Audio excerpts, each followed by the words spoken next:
તો આજના દિવસની બીજી જગ્યા છે સ્કાય વોક. તો સ્કાય વોક બતાવીએ તમને. તો આ રીતે એક બાજુ ખીણ છે અને એક બાજુ આની ઉપર આ રીતે પ્લેટફોર્મ બનાવ્યું છે, જ્યાંથી નીચે તમે આખો વ્યૂ જોઈ શકો. સામે બરફ દેખાય, સુંદર પહાડો દેખાય અને આ બાજુ કે તમે ફોટો ક્લિક કરી શકો.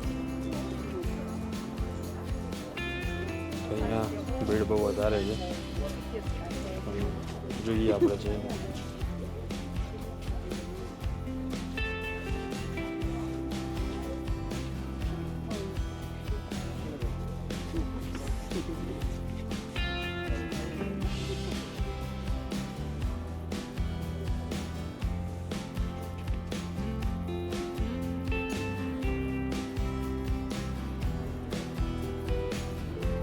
સામે સરસ બરફ દેખાઈ રહી છે પહાડ પરથી.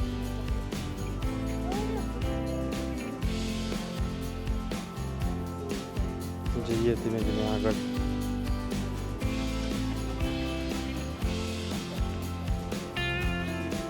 ગ્રીલ લગાડેલી છે એકદમ મજબૂત. સામે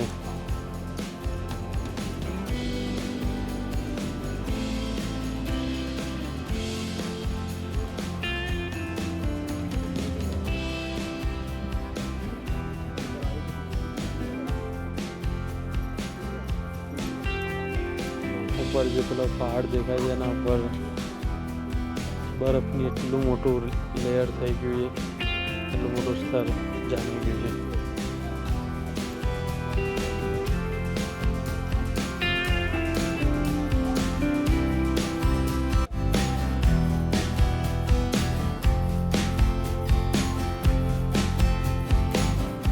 તો સામે જે બરફ દેખાઈ રહ્યો છે એના ઉપર જે આ લેયર જામેલું છે સ્તર, એની હાઈટ 200 મીટર છે. 200 મીટર એટલે કે અહીંયા અમે જે ઊભા છે હજી નીચેથી અહીંયા સુધી આ પ્લેટફોર્મ સુધીની હાઈટ કરતાં પણ વધારે ખાલી બરફની હાઈટ છે. ત્યાં અહીંયાથી એવું નાનું લાગી રહ્યું છે.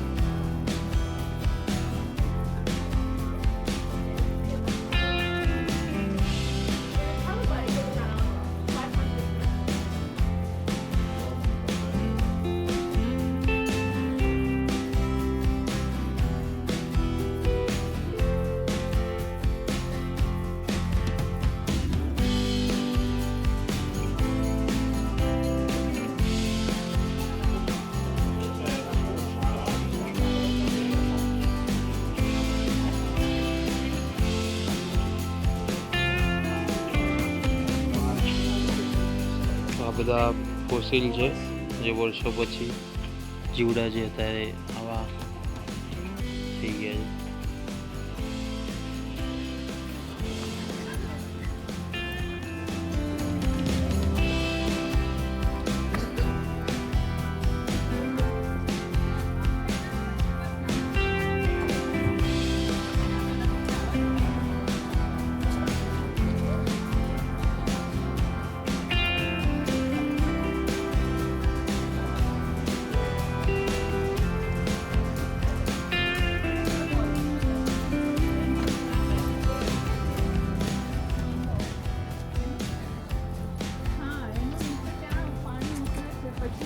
તો આ સ્કાય વોકનો મેઇન હિસ્સો છે.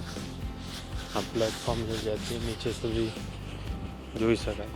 સરસ ફોટોસ ત્યાં કદાચ આવતા હશે. ચલો ટ્રાય કરીએ.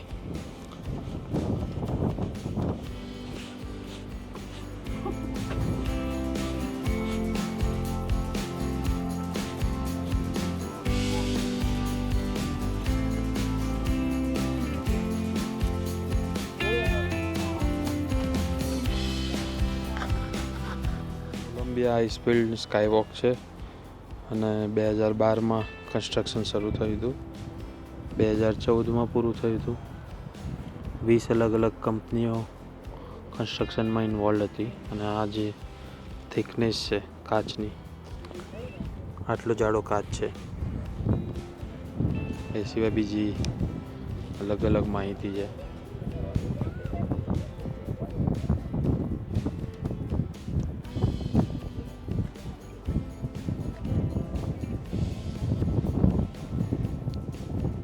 નટ બોલ્ટ છે.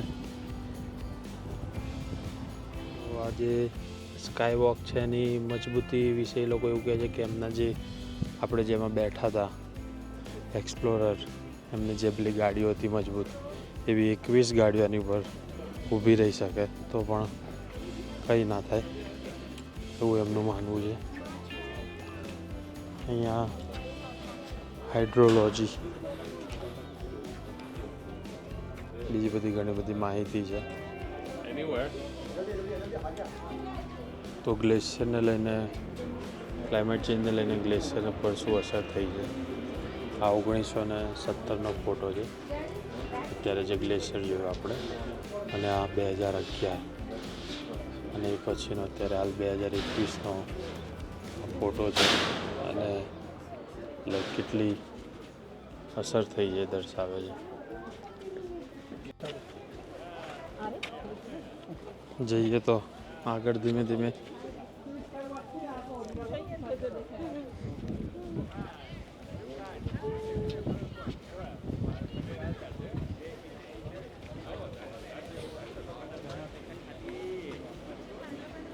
તો આ નીચેથી થોડું આમ ડેન્જર લાગે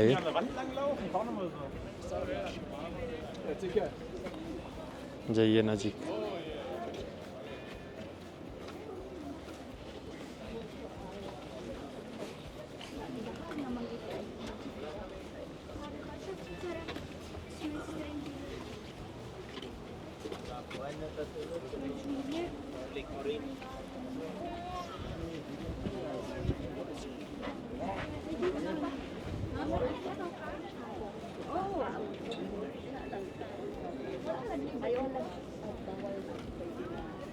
તો અહીંયાથી નીચે કાચ શરૂ થાય છે.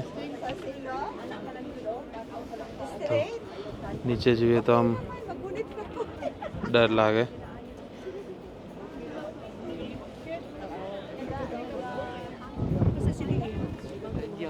Alle zusammen.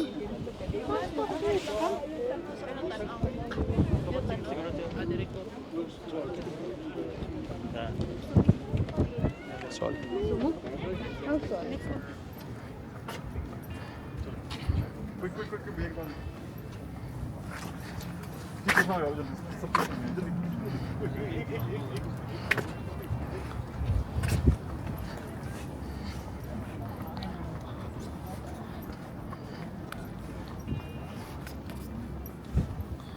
તો બસ સ્કાય વોક અને અમારી જે ગ્લેશિયર ટૂર હતી બંને પૂરી થાય છે. તો વિડીયો જો તમને ગમ્યો હોય તો શેર કરજો, લાઈક કરજો અને સબસ્ક્રાઈબ કરવાનું ના ભૂલતા.